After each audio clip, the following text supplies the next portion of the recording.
everybody. Welcome back to The Beard and the Bald. This is Paul Shirey the Beard. I am joined by my compatriot, the Bald, Christopher Bumbray. Well, hello, everyone. Well, hello. How are you, Chris? I am well. And you? I'm good. Now that did you drink some coffee, have your shit? Yeah, it was another late night last night. I went to a rowdy midnight screening of Enter the Dragon at kind of this cool rep cinema in Montreal. And it's funny, Enter the Dragon is a movie that I've probably seen about 30 times, like easily in my life, because I for a while there was a period in my life where I was obsessed with that movie and I just watched it constantly. Really? Because I remember watching it on my 13th birthday, right? And it had this huge effect on me, and it made me take martial arts for years. And I remember just thinking, like, the stuff they were doing in the movie, like the martial arts, like it was magic, right? And I wanted to learn it. And it was just had this profound effect. I was just exactly the right age when I saw it. Like, it just checked all the boxes for me. Yeah. And, but I'd never seen it in theaters, and it was cool. Last night I got to see it at the Cinemas Park. I snuck in a bit of booze and got the stink eye from one of the managers, but it was all right. Nobody said anything. And then you're like, I used to take karate, bitch. Shut up. Karate. I studied Jeet Kune Do for 2 years in Chicago. Yeah, I mean, it's funny. I kind of, I read that book, Tao of Jeet Kune Do. Yeah, I still have. And I'm a huge Bruce Lee fan. That movie kind of kicked it off, and it's funny watching it yesterday. I mean, you really hone in on the things that made like Bruce Lee. He's so unlike any other martial arts, like specifically Asian martial arts star, because they kind of do this thing in Enter the Dragon. Like, he's very rebellious and kind of like a bad boy, and right. He's more like a Steve McQueen type, where he's kind of, he doesn't have a ton of respect for he's just kind of like a rebel, and I find they don't really do that with martial arts movies. I think because a lot of the stuff that China, they try to sell this idealized version, of the hero, and it's kind of too bad they do that, because Bruce Lee was really kind of not that at all. And I think he was also, that's one of the reasons he connected on a worldwide level, is that he was very American. Like, he had spent, like, he was born in Hong Kong. Well, he was basically trying to be Steve McQueen. He was trying to be all the guys that he idolized, but then mixing in his martial arts, which was aspect. Which was an amazing kind of, thing to add to it, though. And it's like a perfect combo. Yeah, and it was crazy, and that's why he just exploded in popularity. But I think even in Hong Kong, they'd never really had a guy like that before, like super macho, but also confident, Like, I always found him just to be insane degree to like, but to the point that he didn't really have to like put on a show. He was more like kind of this calm, cool, collected, and it was just complete confidence, because he's actually pretty cocky in Enter the Dragon, though. Oh, for sure. Yeah. Oh, he definitely has a cockiness. Yeah, but it's just the way it's registered as a lethal weapon. Yeah. If I go kill someone, I'm going to kill. So can anyone. It's called manslaughter. They actually played the preview for that before Enter the Dragon. Oh, nice. That's funny. People were super into it. And no, but I mean, just the way they cut like the slow-mo scenes. One thing I have a complaint about, though, and this has been because I watched the movie so much when I was younger. Ever since '98, they restored a scene that had been lost at the beginning of the movie, where they couldn't get the audio, so it's like a Bruce Lee impersonator, and that's always rubbed me the wrong way, because it starts the movie off on such a weird tone, and I remember I was watching with people last night that hadn't seen it, and they started laughing when that scene come on, and they thought that was going to be like the whole movie, and then the movie itself isn't like that at all, and I don't know why they insisted on putting that scene back in, because it just slows everything down, just like for a couple minutes at the beginning, when it's such a perfectly edited movie otherwise. I wish they would take it out and just go back to the theatrical version. It's crazy. That is weird. For years, they've been showing this version. Like, every DVD copy, every Blu-ray copy. It's just all, it just sucks, man, because the original was such a tight movie. Yeah. And even yesterday, it was probably like a 4K master or something like that. It was a nice, like a nice digital DCP copy. But it was the version with the extra footage. And it's just, Yeah. Same way about that as I feel about The Exorcist, the version you never saw. Like I prefer the theatrical version in almost every case, for that kind of thing. Yeah. What else is interesting about Enter the Dragon is how it took off in the States after Bruce Lee was dead.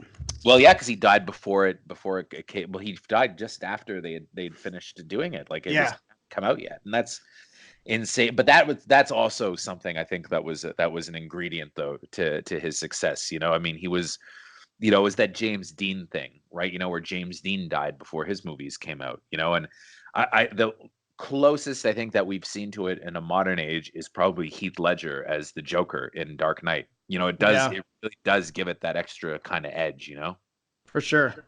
Even Brandon Lee and The Crow, Yeah, I mean, shit, I was a huge Brandon Lee fan. Me too. And it was Rapid Fire that really kicked it off for me. And I'd already seen Showdown in Little Tokyo, which I enjoyed. And I was like, oh, I look forward to seeing more from this guy. But then it was Rapid Fire that did it. And I was like, I was enthralled by what Brandon Lee brought. He had that same kind of charisma and cockiness of his dad. And I was like, dude, I was, and I think that's why so many people still gravitate towards Brandon and Bruce for that matter, is because they had that natural charisma. It was in their DNA.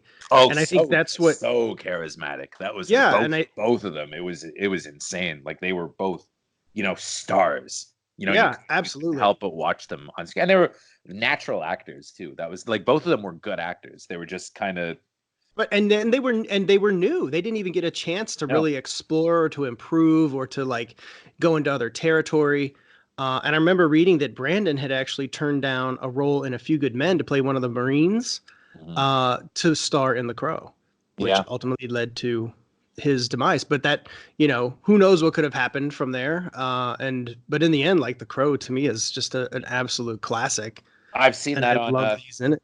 Yeah, I've seen that on 35 millimeter actually, because they show it sometimes at the Cinémathèque Québécois. Like I saw it in 35 millimeter when it came out in 1993. Oh, cool, because our government, we've got in Canada, you've got these cinémathèques, right, for each province, where it's kind of like a heritage site, but they have like a large collection of 35s from this Canadian distributor that used to be around in the 90s that like donated all their prints, and they have The Crow and Montreal's got a big goth scene, so it always does well when they show. Really?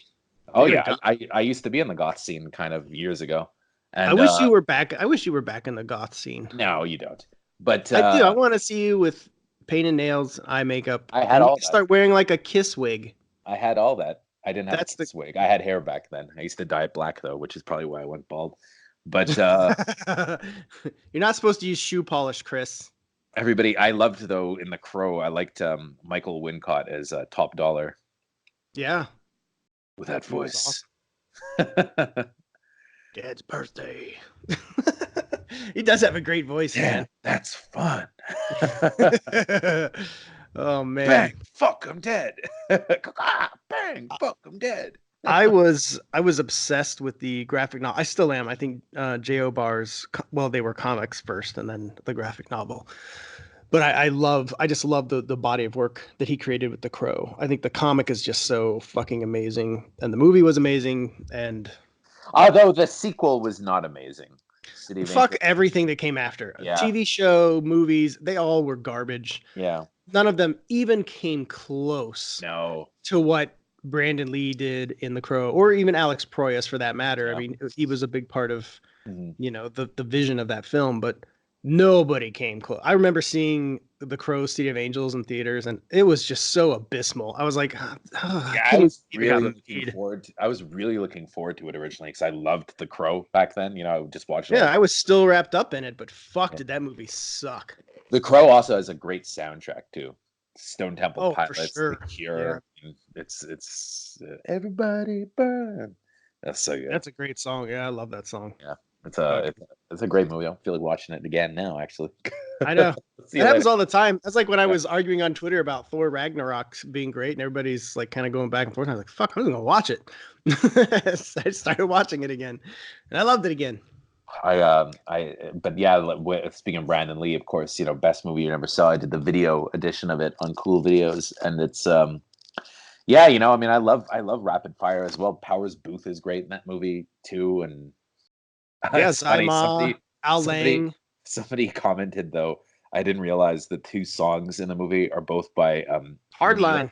Yeah, Neil Shion from is that how you pronounce his name from Journey?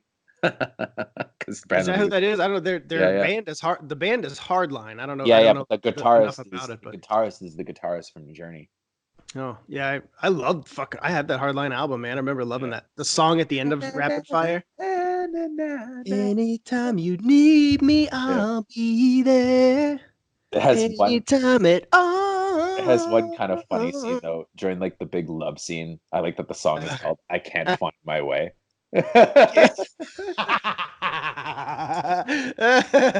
So good. That's funny. I had never. That is that song too. Can't find my And way. it's funny how the Where sex is scene it? starts in that movie too. It's just he's talking to her about his dead dad, and he's like, "I miss him," and then they just look up and then immediately start having sex, like I without any miss my prelude dad. or anything. Let's fuck. Yeah, pretty much. I mean, that's pretty much how it goes. It was like, I guess this is the sex scene moment in the movie because it was like, you know, 90-minute Yeah. movie. Wait a second, it's 50-minute mark. Yeah, time for the sex scene. I mean, look, Kick I in the love Rapid climax. Fire, but there's some funny I mean, it's still Oh, a cheesy action it's a movie, 90s, it's a cheesy 90s action movie, but but it's it's great. And really the fight choreography, which Brandon had a huge part in, is amazing. And I remember I loved it from top to bottom. But the scene that that I really love is the shootout and the mobsters hangout. That shit is straight fucking bonkers. I love the Like fact they're that he's a wheeling out like college these kid who is so good with guns, despite, when would he have ever used them? He's just, who you talking about Brandon? yeah, he's just a college kid in the movie, and Uh, but he shoots it out. Like there's quite a few gun scenes in the movie, and it's like, well, and he's a martial art. They never even really describe where he learned his martial arts that I can remember.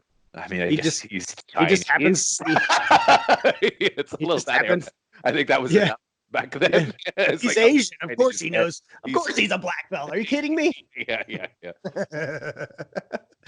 Oh fuck. That's true. Like they never even that would have lent something more to the story, obviously. If they kind of explain like, why do you know this?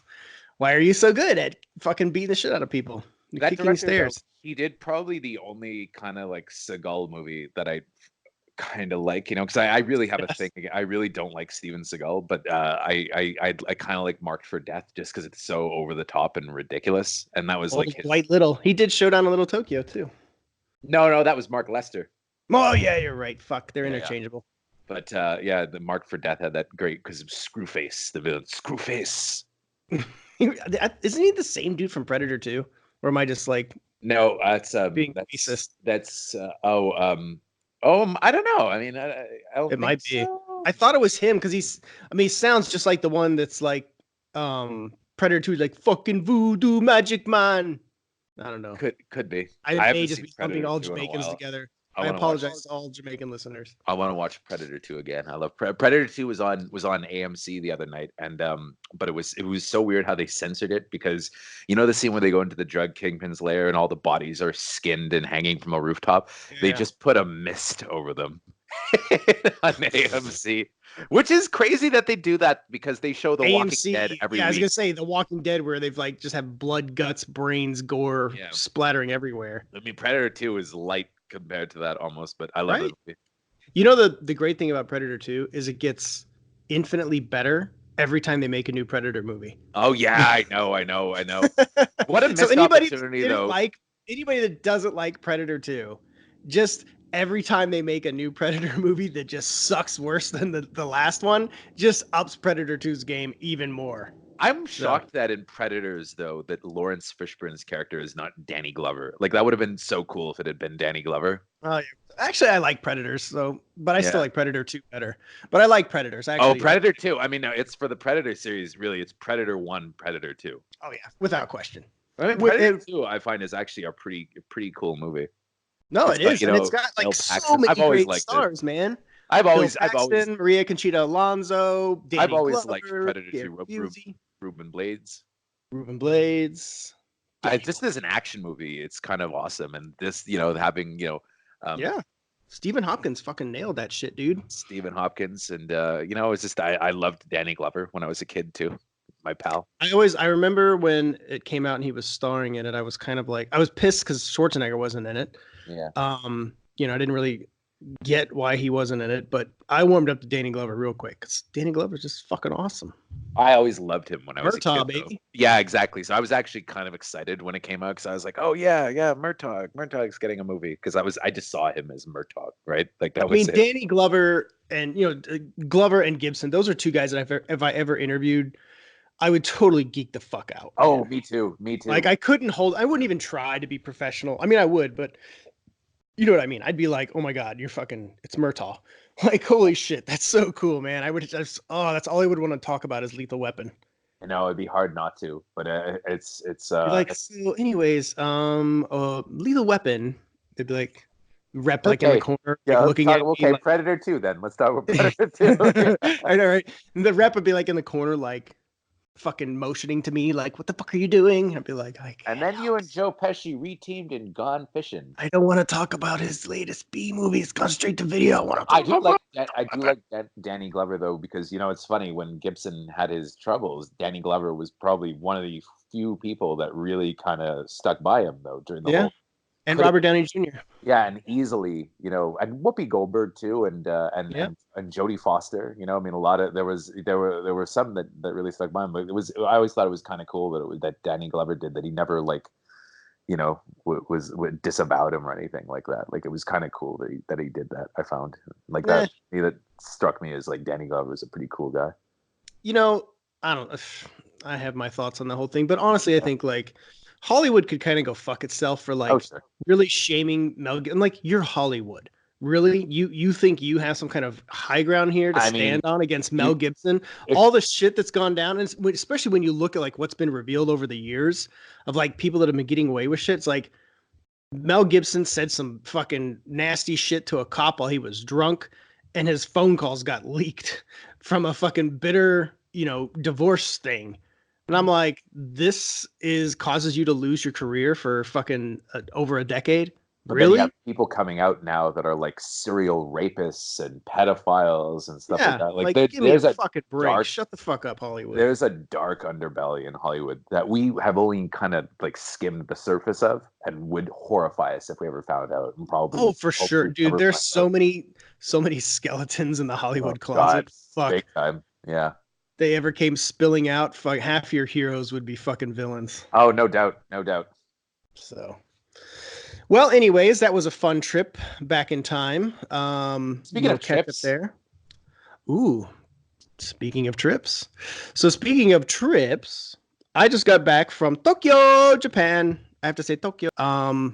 And I went there for the junket for uh, Detective Pikachu, Pokemon Detective Pikachu, and to visit Toho Studios and to watch Godzilla King of the Monsters. And it was, in short, amazing. But I will say, as amazing as it was, I didn't have enough time to explore and see all the things that I wanted to see. And that's just kind of, goes with the territory, because again, like a lot of people tend to misconstrue about this job is I had to work. Like when it you were was a walking packed around, schedule. was there cool like Hans Zimmer music playing when you were walking around? The And neon there's lit like streets, I was gonna say lots of neon and rain, and I had my trench coat on. motorcyclists. Yeah. And yeah, like they saw my tattoo on my arm, and they were like very suspicious and wearing sunglasses, and I could still see they were suspicious. So it was a dangerous underbelly. You had to cut off your small pinky finger. I did of shame because I was walking around with my tattoo exposed. I always kind of wanted to visit Japan though. It'd be cool. Well, Just the kind of. East, just the East. I'd love to go to the East. So it was my first trip to an Asian country, and Japan is always the one that I, really, really wanted to go to. I love the culture.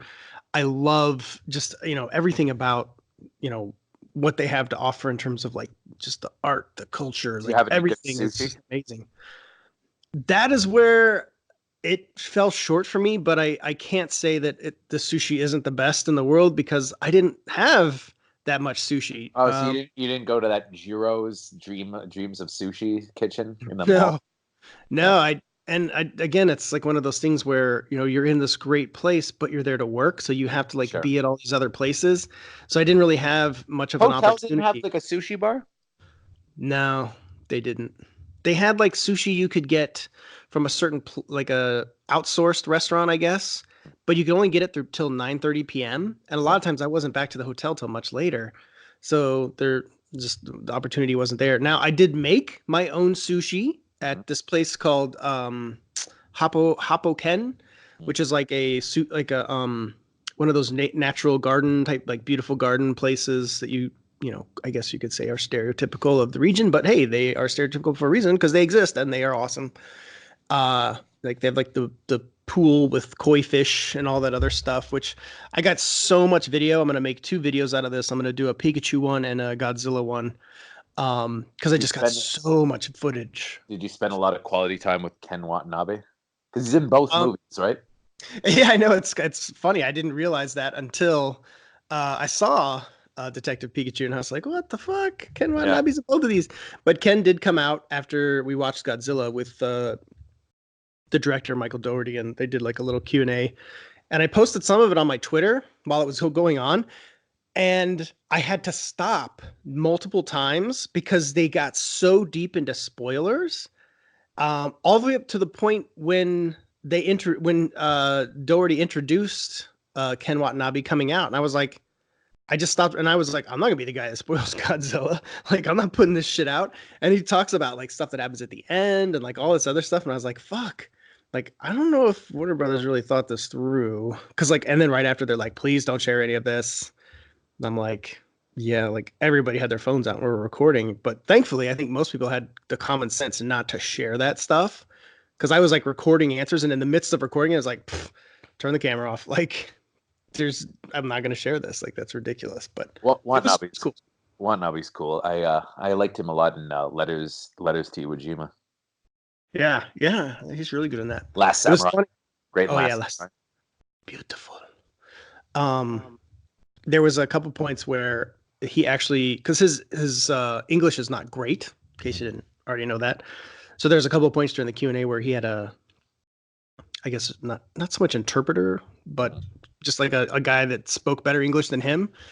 Mhm. And so he would answer a couple questions in Japanese, like the ones that took a long time to answer, and then his translator, whatever, would give it back. So, but the rest of the trip was cool. Again, yeah, I got to make my own sushi, and it was fine. But I got to be honest, like the best sushi I've ever had is still in the United States.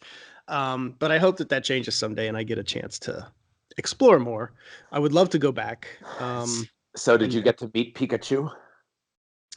I did. I met the voice of Pikachu Hmm. again, Mr. Ryan Reynolds. I gotta say, Ryan Reynolds is probably my favorite celebrity to interview. Yeah, you've interviewed him a few times now, eh?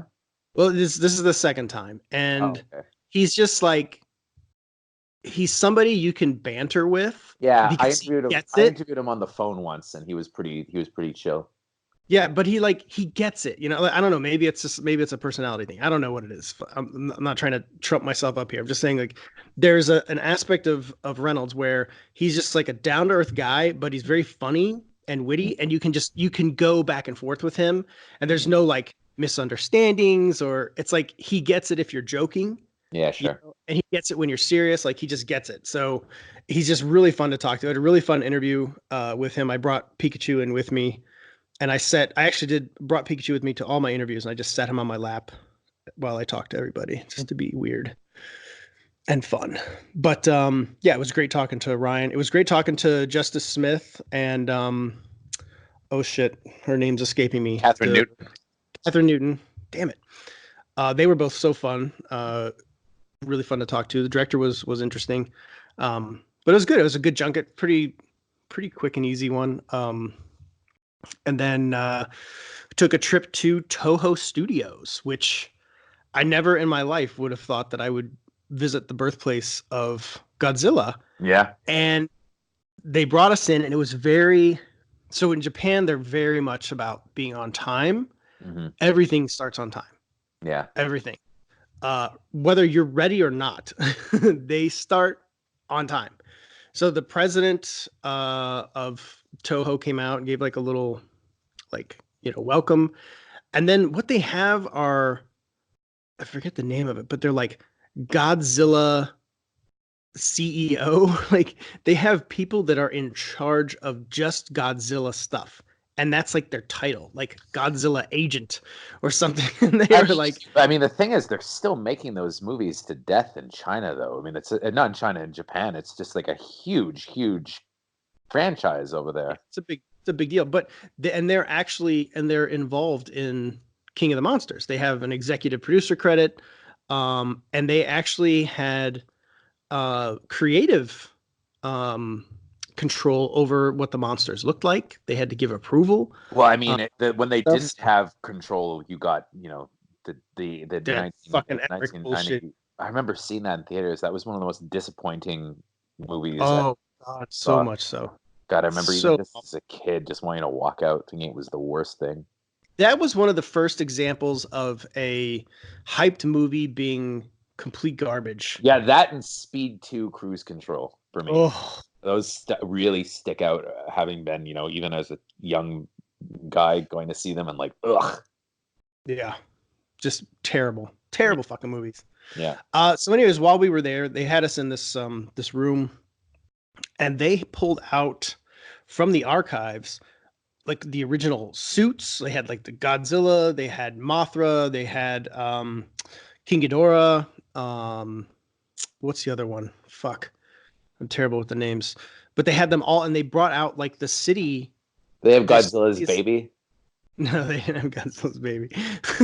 They had all the posters out for every one of the movies on like stands, and then they had like the city, like a huge version of Tokyo that was like destroyed and mangled, like miniatures. Yeah, like you could go up there and stomp on it if you wanted to. Well, you would probably get kicked out and never be invited back. But so I didn't do that.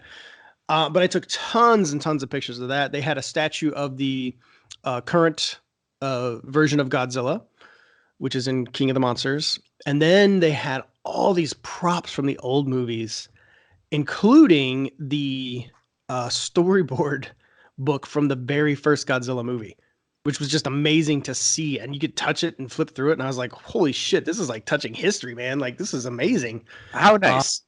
It was very fucking cool. Can we just press pause for a second? Just a friend of mine just popped by. I just want to say hi. I'll be right back. How dare he? I'll be right back. I'll be right back. Pausing. Oh, hey. How you doing, man? How are you? Hey. Fucking Canadians.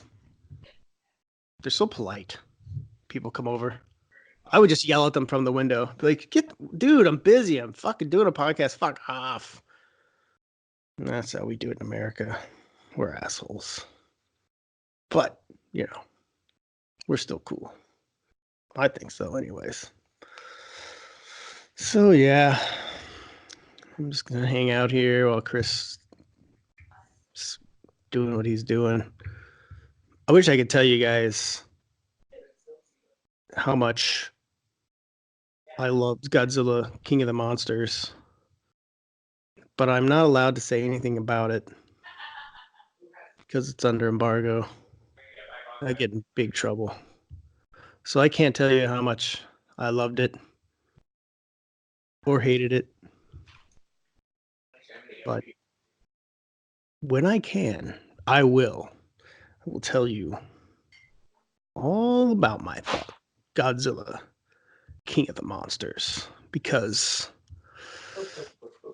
I got lots to say. That's sure.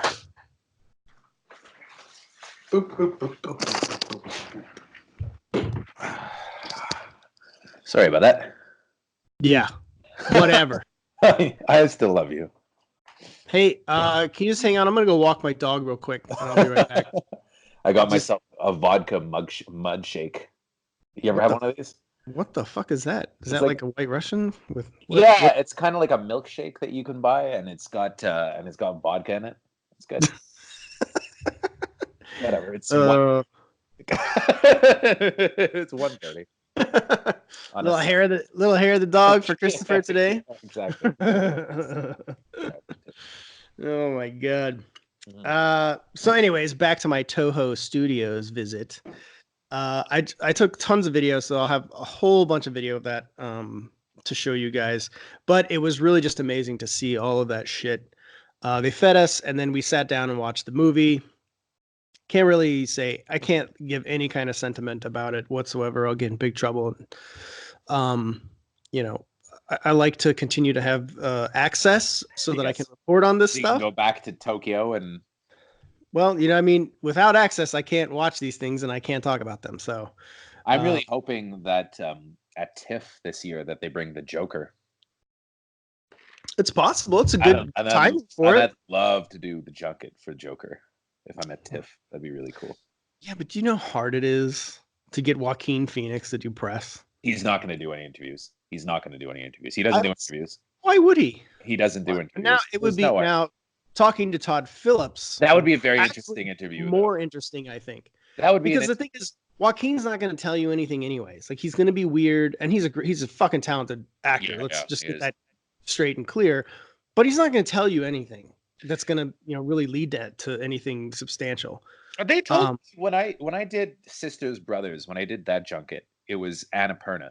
And he was there. He was in town, but he wasn't doing junket interviews. And they just said he just doesn't really do junket interviews. It's not really his process. But the thing about him is that, so when he's doing a movie, like I think he was either shooting Joker or getting ready to shoot Joker at the time. Yeah. We were doing Sisters Brothers. But the thing is that, he's not completely Joaquin when he's doing that. He's also kind of the Joker at the time, right? And he has his process. He can't really do these junket interviews. And they said that he's very nice, apparently. Like they said he's not they were telling me some kind of diva stories off the records, and they said off the record, but they said he's really not that kind of guy at all. Like he's very nice, and he went up and he talked to the fans at the premiere and stuff like that, was like bumming smokes off them and stuff. And my girlfriend was at the party for that movie, and she saw him. Like she didn't meet him, but she saw him, and she said he was very casual. He wasn't like a strange guy or anything like that. But I think he's a very honest guy. Just doesn't do that thing. He just doesn't play the game, Well, there was a thing where Will Ferrell was interviewing him. Maybe you remember this. I don't know. This was recently. Yeah. And Will Ferrell was talking about how he has I have these banana trees at my house, and maybe you should come and take a look. And Joaquin said something to the effect, I'm paraphrasing here, but he's like, I don't want to, but I'll do it.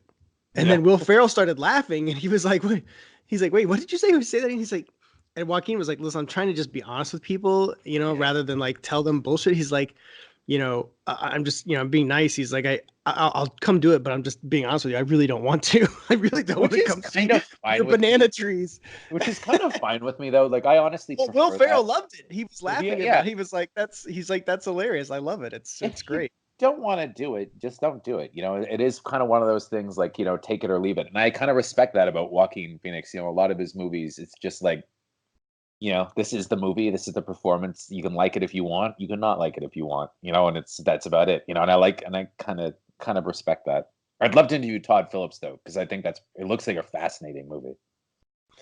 Yeah. Regardless of whether it turns out to be good or bad, I think it's going to be fascinating to watch. I think even at its worst, it will probably just be a compelling watch of Joaquin playing the Joker. Yeah, no doubt. As a movie, it could be whatever. I feel like it's not going to be a loss though. Like there'll be interesting stuff about it, I think. Yeah. But. Well, and who knows? I don't know what. Maybe DC's playing some things close to the chest. Maybe it is a connected thing. Maybe. Who knows? I mean, it's hard to say. It would make sense though for the age group they're trying to get Batman. Like it would kind of make sense because it takes place in the 80s, and it would. Anyway, we'll see. Yeah, we'll see.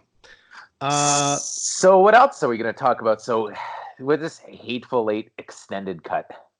So I haven't watched it. But we don't have it in Canada. This is a US thing only. We have really? Hateful Eight is on Netflix in Canada, but it's not broken up into chapters. It's just the regular Hateful Eight as a movie. So I went on Netflix and I saw that it is in fact there, this extended cut, which I didn't even know existed. The extended cut though isn't anything new though. That's the thing that's so weird about it. So it's the 70mm version. It's the version that played in theaters, and because he released two versions. There was the 70mm version, which is about 3 hours, And That's like right. they Okay, had now it's coming clear. Now I remember. and had an intermission, and then there was the general release version, which was like 15 minutes shorter. But the thing is, it was the overture and the intermission removed, and there was only about like 2 minutes of footage, and it was just a couple of individual shots that he thought looked better in 70 millimeter. So Well, this, supposedly this is broken into 4 parts, though. well, yeah, and they're 40-minute parts, but that's the thing. If it's a 3 hour and Oh, 50 okay, I minute gotcha. movie, you can totally do 40-minute parts, and apparently each segment has like full credits and stuff. Oh, interesting. That's an interesting way to do it, given the streaming platform of breaking a movie up like that. I don't know that it's necessary, but at the same time, for people that are crunched for time, Mhm. maybe it's easier to do it that way. I mean, it's just as easy to resume playing anything. 100% though, this has got to be Tarantino's idea though, because they It would feels that way. It feels because like they would Tarantino embracing like the Netflix streaming model. because they would And I haven't heard never him. mess with his movie, because if they did, he would be like, Oh yeah, he'd be publicly vehement about it. yeah. So I'm assuming he was somehow involved with it. Yeah. Yeah, So. which is cool. Anyways, I haven't watched it yet, and I watched the original movie, which I liked but didn't love. I really like it. Um, I really like Hateful Eight. I don't love it. It's not my favorite Tarantino movie. It's not my But favorite Tarantino either, but I still really like it. You know, it's my favorite is Kill Bill, the my, whole bloody affair. you know, it's funny for me. I would say like I love Tarantino movies, and I've seen them all multiple times. But I would say if I had to rank them, it'd probably be Pulp Fiction, Reservoir Dogs, Kill Bill, the whole thing, Jackie Brown, Inglorious Bastards, Hateful Eight, Django, and Death Proof. Wow, you get a whole roster there. I love Pulp Fiction, but I like them all. That's the thing. Like even yeah, I'm the same. Django's near the bottom of the list, but I still gave Django like a 9 on 10 when it came out. Yeah, even like the Really lowest like rated, even the lowest rated Tarantino movie is still pretty. I think my least favorite is Jackie Brown, and I've given that so many rewatches to hope my mind would change. I love Jackie Brown, but I don't think takes a while though to get, because you need to. I remember when I saw it when it came out, I wasn't thrilled about it, but it really is like I love Jackie Brown. I think Jackie Brown's great. It's just below Kill Bill. It's good. Just below Kill Bill. Fuck that. Kill Bill's fucking number one. Kill Bill number one, bitch. Kill Bill is just ahead of Jackie Brown for me, in my opinion. But I love think Kill Bill is just like this wonderful embrace of like all the things. It's kind of like quintessential fucking Tarantino. It's like his entire psyche thrown into a film. It has everything mixed into it. Say this: I've never had I would say probably one of the most memorable theatrical experiences of my life was the midnight screening of my buddy and I. We went downtown. You see a lot of movies at midnight. How do you stay awake? Well, the thing about Kill Bill is that Volume 1, it was the first screening, right? They were doing a midnight screening, and it was before they used to do like the Thursdays at 7 o'clock type thing, where they would do like Thursday at midnight if you wanted to be the first person to see it, and they would only do the downtown Scotiabank. And I lived on the West Island at the time. I still lived at home, and we drove down to go see it. And I remember seeing that midnight screening of Kill Bill Volume 1 is one of the most memorable theatrical experiences of my life, because it was just people went mental, and it was so action packed and exhausting, and just the art, like the look of the movie was just insane. I'd love to see the whole thing cut together. I really hope that it comes out. The whole bloody affair. Yeah. And I'd like to see the whole the House of Blue Leaves fucking scene in color personally. Apparently that exists. Yeah, you can find it. It's on YouTube. Is it really? Yeah, sure. Because it was in other prints. Although I do like it in black and white. Yeah, it's on YouTube. Do, but at the same time, I would really like to see it. So yeah, that's right. I did not see. I was looking up the date that this was released. I was in Afghanistan when Kill Bill Volume 1 came out, so I didn't get to see it in the theater.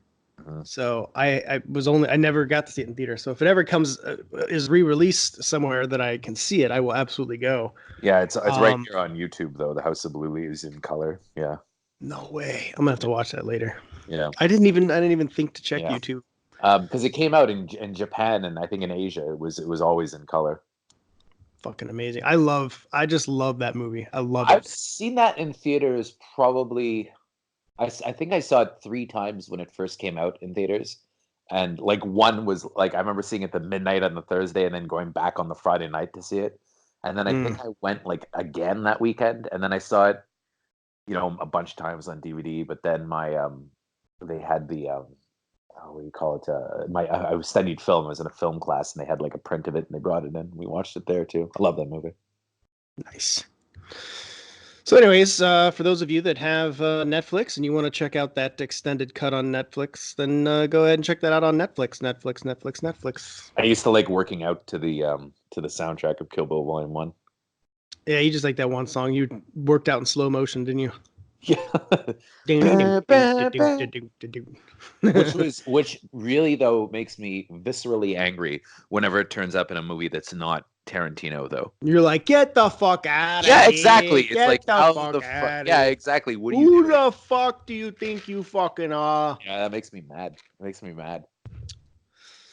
Well, were you mad about the updates on Bond 25? Being a huge Bond fan? Oh my god. I mean, I am for me, like James Bond is still like the way Marvel is for some people and Star Wars is for some people. It is the kind of lifelong obsession. As I say this, I'm sitting in my apartment, which is filled with James Bond posters. I have a very tolerant girlfriend, and It's not tolerant. Yeah, it's not tolerance. It's being fair. She's embraced my love of James Bond. But I really love James Bond, and I'm thrilled that Daniel Craig is coming back for another one. Cary Fukunaga, I think is probably going to be an interesting choice, but I don't think it will be any worse than Spectre. So it's going to be. I like the idea of Rami Malek, and I heard some rumors that apparently he was playing Doctor No, but it's not confirmed. And I don't think they need to do that. It would be. I don't know why they have to keep going back to old ones. Just make new ones. It would be cool in a way because Doctor No, he is kind of a good physical fit for that character, but you could make other new characters, right? I'm curious to see how it follows up Spectre though. Like if Blofeld's going to be back in any way, and Leah Seydoux' character is back, so if she's going to die in the first act, which I suspect is the case, and Ana de Armas is in it, and not unattractive, and she's beautiful. Yeah, got my picture. I interviewed her and took a picture with her at CinemaCon. She looks like a doll. Naomi Harris is in it too, and Ralph Fiennes is back, and I'm pretty excited. I mean, I love the Bond movies, and I really like Ralph Fiennes as the new M. Yeah, me too. And I love Ben Whishaw as Q Paddington. I wish he would play it as Paddington. Oh, I would. That would be amazing. Like Paddington. Could you just imagine Paddington Hello, Bear? James. I say like, just James, rather than kill, why don't you just try making friends? Why don't you try this little device I made for you? This will destroy people in 2.5 seconds with multiple torpedo grenades and kill them spectacularly. I love Paddington. Fucking Paddington. Yeah, I love that fucking bear. Yeah, that fucking marmalade sandwiches. Paddington 2 is a legitimately great film. I think the first one's great. Yeah, I like the second one though. Well, whatever. But I'm excited for a new Bond. I really dislike Spectre. I tried rewatching it, and I fucking disliked it even more. It was just it is a slog to get through. There are things about it that I'm okay with, but yeah, I would say that it's probably my least favorite, one of my least favorite James Bond movies, and it's funny because I can watch it's so poorly paced, man. That's just clearly though. Sam Mendes had no real interest in doing it, and it was also a case of too many cooks. I mean, if you look, that was right when the Sony leak happened. So yeah, all the correspondence in that movie and what a mess the script was, and that's the one thing I'm very nervous about with this new Bond movie because it's written and directed by Cary Fukunaga, but it's also got like 5 other writers on it that were all at the promo event. Scott Z. Burns, Purvis and Wade, who are always on it, and Phoebe Waller-Bridge from Fleabag. That's 5 writers. That's like a lot. That seems like too many cooks as well, right? And I like to, just I don't know. That makes me kind of nervous. Sometimes I get nervous when it's just one writer. Mm-hmm. Yeah. Because then you have that one writer, and sometimes, one writer will nail it for a screenplay, but let's be honest, a lot of times it's pretty rare. You kind of need that other person or even a couple of people to kind of flesh out some of those ideas and be like, hey, that actually is not this great of an idea. What if we went this way? Like, oh, fuck, I never would have thought of that. That's great. You know what I'm saying? You can easily sink or, uplift a movie with extra screenwriters. It really, it's just dependent on the project. It's dependent on so many factors, but I don't think universally having multiple writers on a movie is a bad thing. I will say this though, if any chance ever came to do Bond stuff, I would be very grateful, and I would, I'd be very happy. Chris, you would be the first one I would contact. I wouldn't Oh, even really? dream of dream nice of taking it for myself. I try to share things with the staff, but here's the truth about it's hard. I think for Sony, especially, or for Bond. Like I feel like those are really, you have a lot of people to please with those movies too, especially in terms of international press. Yeah, it's true. It's funny when when Sony didn't invite us to the Spectre stuff, and I remember I emailed them. I was like, "Hey, like, what's It's up?" not Sony anymore, though. I don't think. I think it's MGM proper now, or Annapurna. But well, that might work out for us. but it's funny though when Skyfall came out, it was like the whole like anniversary thing, right, for Bond. Mm-hmm. And that's when they put out like that really nice Blu-ray set. And then I was supposed to get the Blu-ray set to review, and they never sent it. And then I was supposed to get an interview with oh my God, I was so excited. So they were like, would you like to interview Timothy Dalton? And I was like, what? No, it started out with, they were like, would you like to interview George Lazenby? I was like, fuck yeah, I'd love to interview George Lazenby. And then it was like, George isn't available, but Timothy Dalton's available. Would you like to interview Timothy Dalton? Ooh, I'd love to talk to Timothy Dalton. Timothy Dalton. And I was so excited. And then they're like, bad news, Timothy Dalton canceled, but would you like to interview Roger Moore? And I went fucking crazy. Like, Roger Moore, are you kidding? He's my favorite Bond. Oh my God, which is true. And I was going nuts. And then it ended up not happening. None of the interviews happened. I didn't even get a copy for review, but something showed up. So I went out and I bought a couple of the Blu-rays, because I've bought them all on DVD so many times that I didn't want to spend that much money again. But I bought a couple of Blu-rays of my favorites, like about 5 of them. And But then a couple like weeks later, a package shows up for me from Amazon, and I look inside, and it was the Blu-ray set, and it was a note from Berge saying, "Hey, I know you're a huge James Bond fan, and I just wanted to thank you for your good work at the site." Wasn't that nice? Aw. Yeah. Nice guy. Yeah, that was great. That Berge, tell you. Yeah, I thought that was super nice. Well, that's cool. So, speaking of Berge gifts, our John Fallon, the editor-in-chief of Arrow and the Head, he had his birthday last night, and your boy gave him a message. Yeah, he got, because have you ever heard of this thing, Cameo? I have.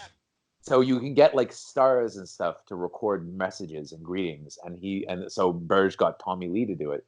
And it depends. I was looking at it yesterday, and the prices, I think they vary depending on who's the most popular. And like Wesley Snipes is $300, and you can get Charlie Sheen for $350, and it's crazy to look at the list too. Some of them are so cheap and reasonable, but then some of them are really expensive. I'm gonna get you somebody. I was trying to find it. I'm gonna get you Ashton Kutcher. I was hoping Don Johnson or Philip Michael Thomas would be in it, but neither of them were. 100%. If either of them ever end up on Cameo, I would totally get that message from like my girlfriend or something like that. I'm sure. You'd probably get it for yourself. Yeah, I would. Hey, multiple Don messages. Johnson. Say, Chris, maybe you should saying hello to you from your buddy Chris, who hired me to say hello to you. Or it will be eventually, but Chris, you should really start spending your money on other things. Chris, I see you bought a message for yourself from me. Again. Third this week. Here's your daily message, Chris. It's like $300 a day, bum bread. Some people have it. Some people have a gym membership. Chris has a Cameo membership for Don Johnson messages. It's fine, Don. Oh. God damn it! It's another Bunbury one. Up a cigarette. Oh fuck! The prices keep going up as you request costumes. Yeah, I want the white jacket. I want a pink tank top. Pastels. Yeah. A sleeveless Henley. There you go. So moving on, there was a new trailer following the clusterfuck of news for this Swamp Thing TV show for DC Universe. Is anybody really interested in this, though? I am. I'm interested. But interested does not mean that I'm hopeful. I'm just interested. I like the look of the creature of Swamp Thing. I think it's, definitely the probably the most comics accurate we've seen, even though, even Return of the Swamp Thing, he still looked pretty close. Even just, he was kind of goofy. It looked more rubber suit than anything. But I'm interested to see how they approach it. And I'm wondering, just because like the DC universe seems to be embracing this kind of mature rated content, if it'll actually be like good horror type stuff. And it seems like they're really embracing the horror aspect of Swamp Thing rather than the heroic kind of stuff. And really, Swamp Thing is kind of just, it's more a horror character. Like he's Virginia just not Madsen's not happy about all this though. She's not. And then our own Burge, we were just talking about, actually reached out to James Wan on Facebook about what was going on, because it really wasn't clear. And Wan said the show isn't canceled. They just canceled the 13 episode run and reduced it to 10. Which I think is a good thing, though. But right, although Wan, the way they did Wan it is said probably that too. Good, Wan said that he wanted a 10 episode run from the beginning, but the plan was 13, and then it was changed at the last minute. So now they're scrambling and rewriting to kind of condense those 3 episodes into one, which doesn't sound promising, but who knows? Sometimes these things can really take shape and become something really good, or they could just remain a disaster. But I think the trailer looks interesting. I will not be watching it. I'm gonna check it out, and we'll see what happens. Maybe I'll review it. I don't know. You know what I am watching tonight, though? I have no fucking idea. What could it be? I mean, tonight is... Oh, it's going to be a big episode, buddy. It's kind of... It's like the Avengers Endgame thing of... Well, it's not the final, but no, this but is... I feel like half the cast will die tonight, though. I don't know about half. I think we're going to lose... We're going to lose some people. Do you think Ghost is going to die? Who? Ghost. Because he came back last week. I know. It's so great to see him. I was like, Ghost! There you are. I hope he goes and hides someplace. I don't want Ghost to die. Ghost is awesome. He's amazing. He's been so shortchanged the past few seasons, which is bullshit. Those direwolves turned out very had very happy lives afterwards, but in the books it's so much different. They play such a bigger role. And the only reason they don't do them in the shows is how much it costs to do that effect. That's it. It's funny though. Sophie Turner adopted her direwolf. Oh really? Yeah. That's cool. I really like Sophie Turner. She's like, I like her her presence. Like she did that whole that Instagram video where she's like, so I guess for Easter on HBO they had the Easter bunny hop into that pussy in relating to so weird to watch though, eh? And it was funny though, but then again when we were watching I was like, well, she's like 23, the actress, and the character is 18, so it's not that weird, but it seems weird to us. It can still be weird because Arya is like, she started as a child. We've seen her grow up on screen. But you got to remember, everybody starts as a child and they do become adults, and adults fuck. That's just what happens. But yeah, certainly there's some like kind of almost like shame in seeing Arya naked. You're just kind of like, whoa. But at the same time, like this is somebody that, hey, she's embracing becoming a woman, and that's one of the big steps right there. Makes perfect sense. Our friend Travis Hobson posted something funny on Facebook. So somebody wrote, there was a meme going around saying winter wasn't the only thing that came last weekend. And then Travis wrote back and goes, yeah, I don't know about that. It doesn't think that guy knows what he was doing. It was pretty good though. Well, I'm excited for tonight. Oh man, some of the predictions are so dark though. Like Gilly and Little Sam are gonna die. They say maybe. I don't know. That's fuck. You could sit there and predict every motherfucker's gonna die. I feel like Brienne's gonna die though, because after being knighted the last episode, like that was kind of her moment. Yeah. Well, Jorah is toast. He's gonna die tonight for sure. Maybe. I don't know. I think fuck. I'm not gonna predict shit. No, I mean in an hour. By the time this airs, everybody will be like, okay. I'm gonna watch it and write my long recap / review. Maybe nobody will die. Maybe they'll all just become friends. Yeah, I'm sure that's what it's gonna be. They'll all run. It'll be like Braveheart, where they're like charging at each other on the battlefield, and then they just stop at the last minute fucking shake hands, grab ass. And they play that song, Say You, Say Say Me. me, say it forever. I don't know if that's how it goes. So moving on. A I met little. Taylor Hackford once, the director of that movie, White Nights, at a party where everybody was celebrating Helen Mirren. And I just went up to him. I'm like, Taylor Hackford? And he's like, yeah. And I'm like, fuck, man, I love White Nights. and he's like, really? I'm like, yeah. And the Idol Maker. And he's like, Mikhail oh, you like the Baryshnikov. Idol Maker? Yeah. And we Amazing. started talking about the Idol Maker and stuff. And he didn't want to leave because him and I were getting into it. And then Helen Mirren was just standing by him, and she's like, Taylor, we must go. Taylor, we must go. Stop talking to the bald man. Well, I think it was just like the thing is like everybody was kissing her ass, and then I was like, "Fuck, Taylor Hackford," and he was. I think Fuck you, Helen Mirren. We're talking about White Knights. Taylor Hackford, White Knights. Talk about Mikhail Baryshnikov. Yeah, she's in White Knights. You fucking bitch. Yeah, she's in White Knights, and Gregory Hines, man, Gregory Hines. Love Gregory Hines. Is Gregory Hines still alive? No, he died young. Did he for real? Did he die? Yeah, he did. He died young. He died a long time, like 15 years ago. Fuck, now I feel terrible. I didn't even realize he died. I know. It's too bad. God, he was in so many movies back in the day too. I love Gregory Hines. Running Scared. Running Scared's great. Maybe that one for best movie I never saw. Maybe it's too obscure. But I already did the other Running Scared. Well, I did Running Scared as a column, as a written version already. No, I did that one, you dummy. No, but I did the Peter Hyams version with Gregory Hines. Oh, okay. I did the Wayne Kramer. I did the Peter Hyams. Oh, so we did do both of them. Yeah. Oh, that's funny. Yeah. All right. So again, moving on. A little interesting tidbit. Looks like Leonardo DiCaprio is going to be teaming up with Guillermo del Toro. Let's see if Chris can say Guillermo correctly. For a movie called Nightmare Alley. So okay. So have you ever seen the original Nightmare Alley? No, I didn't even. I know have. nothing about it. I have. So it's a remake of a really, really cool film noir from the late 40s, but there's all kinds of crazy shit in it. And it's is it based on a book or based on a film? Oh, it's based on a no, it's based on it's a based novel. on a movie. No, By Lindsay Gresham novel. But it's based on, apparently they're doing it like pretty close. William Lindsay Gresham. They're doing it pretty close to the 1947 version though. I think it may even be period. And what's cool is, so the 1947 version is a movie I've seen a couple times.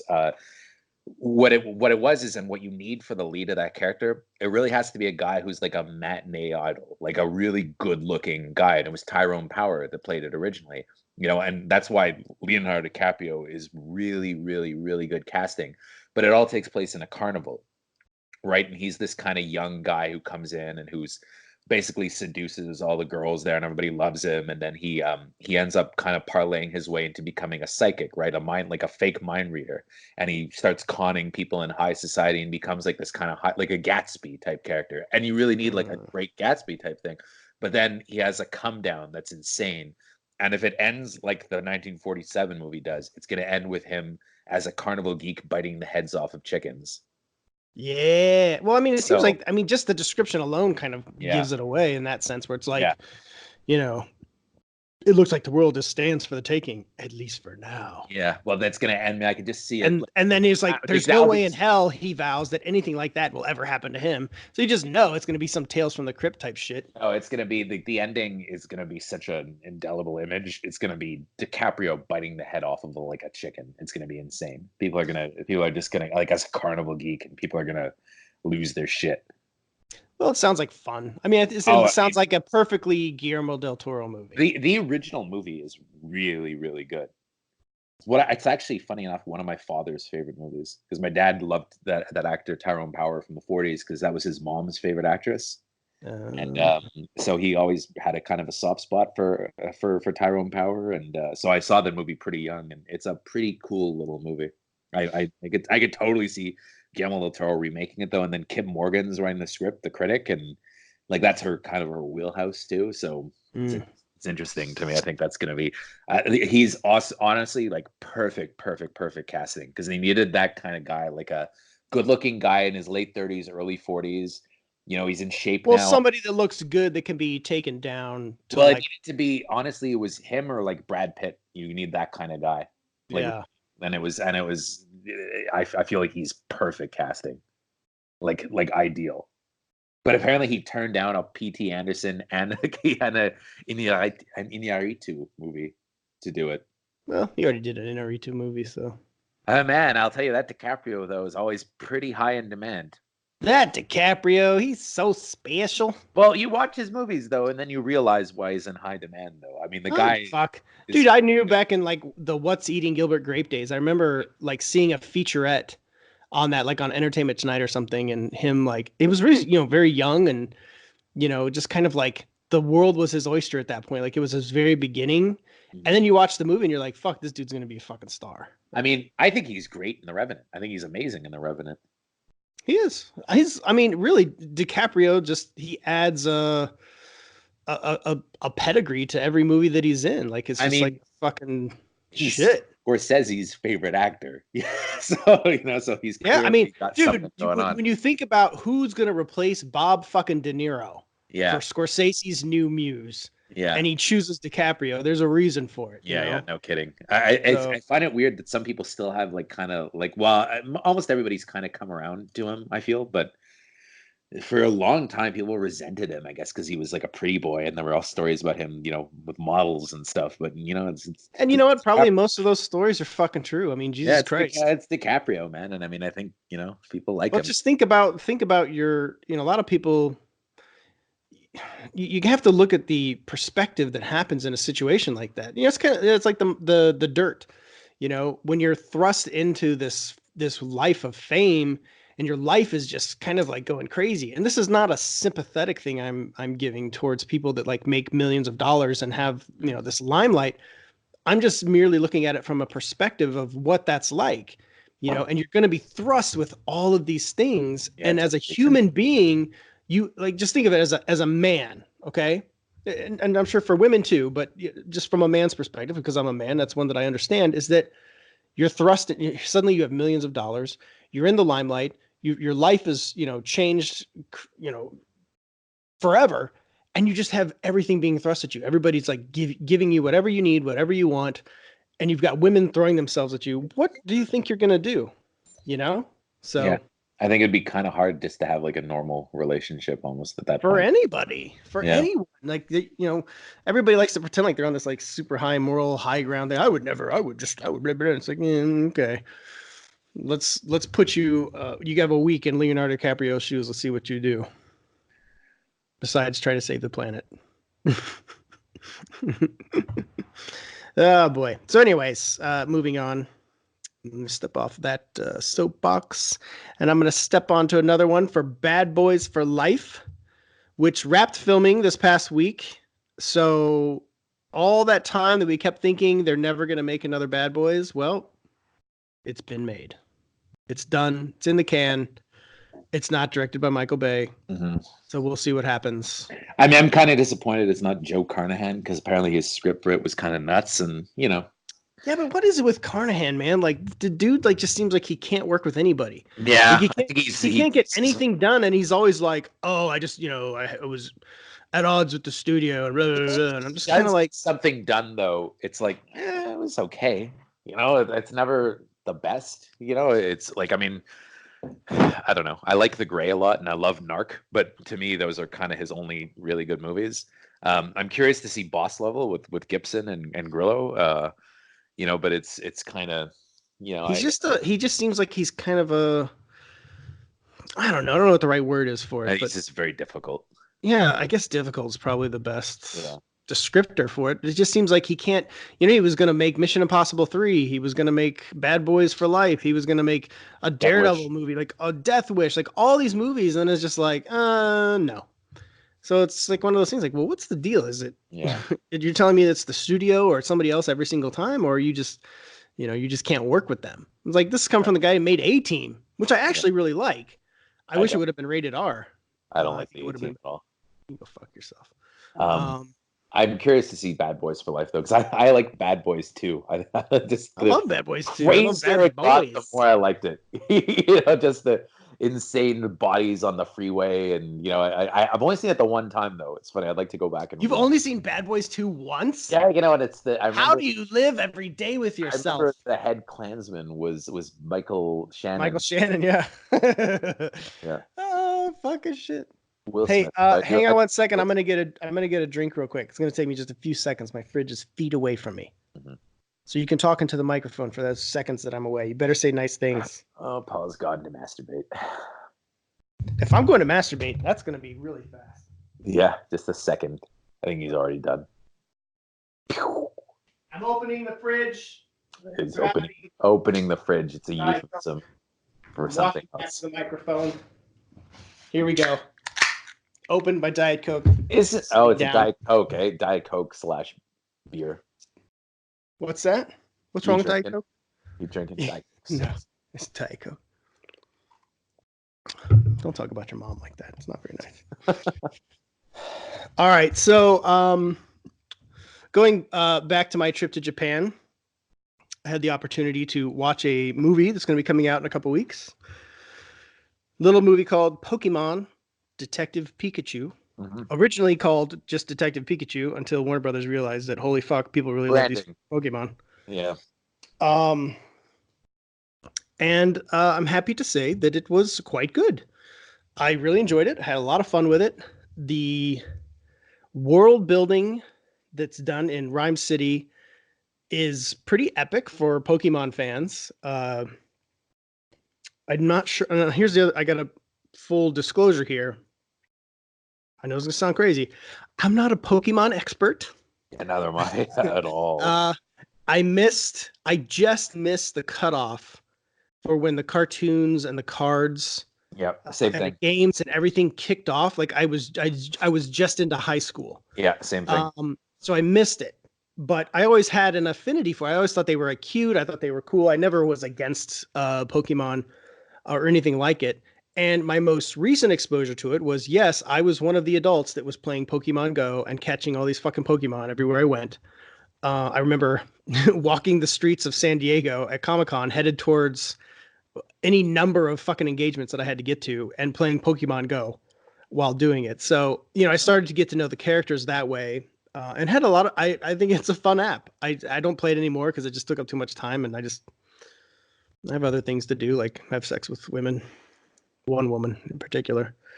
But still, it's a fun endeavor. But I'm not an expert. So just full disclosure there. So if I fuck anything up, don't goddamn get all upset. I'm not an expert. So, but I do know enough that I can kind of gauge a lot of it and get it straight. So anyways, they do a lot of world building, a lot of fucking cameos from characters. I think the director said they had 60 different Pokemon, which is all they could afford to do, which is a lot. And you can spot them probably just like about every frame. They have them just like, they just pop up everywhere, especially in Rhyme City. They're all over the place. And it has a lot of your fan favorites. It's got Charizard, Squirtle, War Turtle. I think he's like the next evolution. And then it has Eevee, and it has her evolution. It has like all these fucking different characters. They just pop up. Some of them are in longer than others. Psyduck, of course, is in it. And it's a fun, easy, light movie, but with a bit of an edge with Ryan Reynolds voicing Pikachu, which for some reason is absolutely perfect. Yeah. Like it shouldn't be. Like when you say, wait, you're saying Deadpool is going to play Pikachu? It shouldn't work by, just that notion, like this R-rated foul-mouthed fucking character or actor playing this character is voicing this kid's icon, and it just works perfectly. Like Ryan Reynolds is perfect as Pikachu, and I think it just it actually ups the game. I think that if if you didn't have Ryan Reynolds voicing Pikachu, I don't know that the movie would work as well as it did. It looks great. The effects are great. And they're not like Lion King photorealistic because that's not what Pokemon are. But it makes them more realistic and fitting into a live action world, but still retaining that kind of anime quality. And it's just really well done. Like the effects are really, really good. And the other thing that Reynolds brings is, and the script as well, is kind of an adult level humor to the proceedings, because in a way Reynolds voicing Pikachu is almost like it's like a wink to the audience. You know what I'm saying? Like you could relate to him in a way, almost like you're experiencing this world of Pokemon through his eyes, and almost like as an adult. So it's pretty interesting to go down that path with Ryan Reynolds doing the voice. So in the end, it all works. It all comes together. I think it's going to make a mint. I think everybody's going to go see it, kids and adults alike. It crosses so many generations um, that I don't see how people don't just flock to go see this. It's an easy watch, and yeah, Reynolds sells it. The cast is great. Justice Smith, um, and Catherine Newton. They're good. It's got some cheesy qualities to it. Like it's kind of silly. Like some of the dialogue is just kind of, you know, kind of basic, but Yeah. it also feels very much like uh one of the cartoon episodes in that respect, you know. So I'm not expecting some kind of Oscar caliber dialogue going on in this film, and there's not, to be clear, even with Ken Watanabe making an appearance. Um, but it's enough that you're invested. And it actually has quite a bit of heart. I know that sounds like, I know people tend to get like kind of annoyed by that, and sometimes I can feel like people get annoyed. But the truth is, like for any movie, especially these fantastic ones, you know, like with fantasy elements, if it doesn't have heart, it's very hard to connect it to Yeah, these it kind movies. of needs to be grounded somewhat. Exactly. So fortunately, this movie does have an angle. This isn't just, it's not just a smorgasbord show for a bunch of fucking Pokemon running around. Like it literally does have a story. There's a mystery. And the truth is, I didn't really predict how things were going to happen until it kind of came to fruition at the end. I was like, ah, okay, yeah, that makes sense. But there's like a little mystery to it. So it is actually, actually a detective story in that regard. So it does live up to its title. It's not just, hey, we're just putting a fucking hat on Pikachu and calling it Detective Pikachu. So there literally is an actual mystery that they have to solve, which is, you know, fair. It's not goddamn Usual Suspects, but it's enough that it's, you know, it's interesting and fits the story. So final thoughts: Detective Pikachu is a good movie. It's fun. I think Speaking of everybody will movies, like it. speaking of fun movies, another movie came out this weekend that's done okay at the box office. It's done fine. Mhm. Hasn't done Avatar business yet. Like next weekend, probably. Fuck. So the So highest grossing opening weekend of all time by more than $100 million. fucking amazing. Yeah, 1.2 billion opening weekend for Avengers Endgame. That is yeah. that ain't hay. And domestically, 358 million. Insane. And then Captain It's, Marvel's number two. It's like, man, the Marvel domination continues. Marvel is, for all intents and purposes, Star Wars Hmm. at this Oh point. God, bigger. They played the Rise of Skywalker trailer at my screening, and people were like, "Oh, okay, yeah, that looks cool." But I remember when they played a Star Wars trailer, and people would fucking Yeah. lose their shit. Well, I remember And people people were buying just like, tickets to go "Oh, see just yeah, to go see the trailer and then leaving the movie. yeah." Um, so did you see Endgame in IMAX or? I saw it in IMAX 3D. So is the aspect ratio different because they showed it to us in just the regular scope version? I got to be honest with you, I didn't even notice. I was Yeah. so honestly like this was a screening. I was really just on the edge of my seat. I Yeah. never felt a second of that 3 hour runtime, and going to the bathroom never even factored into the Yeah, equation. I didn't even it goes by pretty quickly. Yeah, I didn't even have to go, to be honest. And I got like a large soda because I was like, "Fuck, I'm gonna be in here for a long time. I don't want to like get thirsty or get hungry." So we brought extra snacks and everything. Like we were Sip it prepared. slowly. Sip it slowly.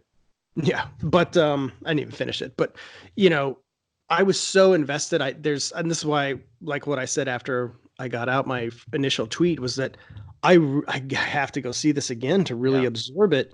It's one of those movies where, you know, there's so much hinging on the hype, you know, and just the lack of knowledge of what's going to happen. And it's like you kind of got to get through that part first, and then you go back. You It's know, and weird reading the reactions to this though, because you really see how people are connecting to these characters so on such a deep level. And it's funny because I mean I like the Marvel movies and I've seen them all, but it's odd that I've never really found myself connected to the characters in the same way that a lot of other people do. And I don't know exactly why, but I really did enjoy Endgame. And I enjoyed Infinity War too. You know, I mean I always do really like those movies and appreciate them when I see them.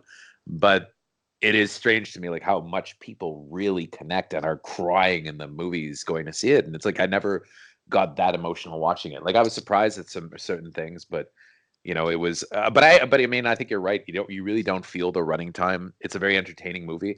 It's lighter on action than I thought it would be, and I actually liked that. I liked the whole kind of plot, you know, the whole heist mentality, the kind of Back to Yeah. the Future 2 twist that they do.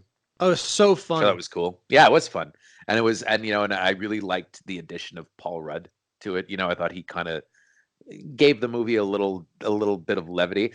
I thought that the fat Thor stuff was a little like it was funny at first, but then Yeah, that was my least favorite aspect yeah. of Endgame. It was fine at first, but I But they was could like, have okay, written that out somehow though and had him dude, like he's a god. yeah, Honestly, I was expecting a moment where he's like I like, thought it was gonna be stop lightning and bullshitting. then Yeah, and he would suddenly lightning, and then he would turn right back into normal Thor. But instead, yeah. they were like, well, no, we're gonna do the lightning, but we're gonna keep him fat. That just didn't make sense to me. He's a god, he's not a human. He doesn't have to get on the treadmill. Like, he doesn't have the same rules of physics. Yeah, you So don't see it, him work out. Like it's you don't see a superhero hitting the gym. yeah, I thought it was off-putting, to be honest. Yeah. Like, but at the end, I was like, I wanted to cheer for Thor again, like we did in Infinity War when he shows up, and you're like, fuck yeah, Thor! Like that was the most heroic moment of the movie. And in this one, he gets that moment, but he's like a big fatty, and I'm just like, nah, I don't think that's just dumb. It's not. It's like the whole like argument about the whole Shazam thing, which we didn't even talk about. Oh, it's How starting up. people are like, It's starting up again now. Though everybody's mad. They're like, "Oh, they're fat shaming Thor," and which it's like you can't win. no, Like in Shazam, they're all fit, and people are complaining that they're fit, and now Thor is fat, and they're complaining he's fat. I just think, listen, superheroes are superheroes for a reason. They're supposed to represent our most ideal look. yeah. That's what they're our modern myths, and the myths that they're taking over, like the Greek gods, and Greek gods were fucking chiseled. It's nothing. It's not shaming anybody. It's showing what like people's ultimate fucking goal is. Your ultimate goal is to be like 4,000 pounds stuck in a room. I'm sorry to tell you, that's straight unhealthy. Don't celebrate that. There's nothing to celebrate. I'm assuming that when this is going to drop, we can just go into spoilers. No, we're gonna talk spoilers because this will go up later in the week. So Yeah. honestly, like if you're a fan, You've seen it. You've seen it by now. I mean, come on. I was actually gonna go see the movie again today, and I tried to buy tickets. It's ridiculous. The only seats available are like sparse ones in the very front, and I was like, "Fuck that." Mm-hmm. And this is in Alaska. This Yeah. is crazy how much. And I was at the theater yesterday. It was packed to the Oh, gill. it's showing around the clock here. It's insane. I mean, again, I have to reiterate, this is Alaska. Yeah. People are fucking jam-packed in there. It's crazy. I didn't even see that many people for Last Jedi. So it's nuts. It's funny though.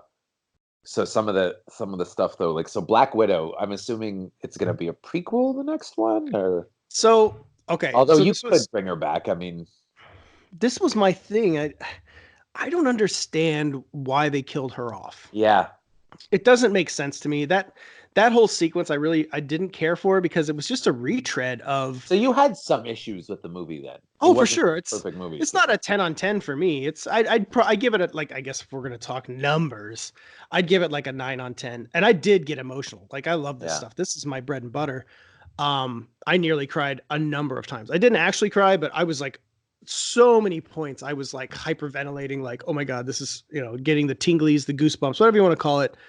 So many amazing moments. And I'll talk about those in a minute, but yeah, the issues I had, I agree with you completely on like Fat Thor. Like it was funny. And then it was just like, okay, you're done joking, right? I did find it very strange that they killed off Black Widow though. Like, yeah, it just didn't feel like an earned death, like and I didn't really, when they were like her and Jeremy Renner are fighting over who's going to die.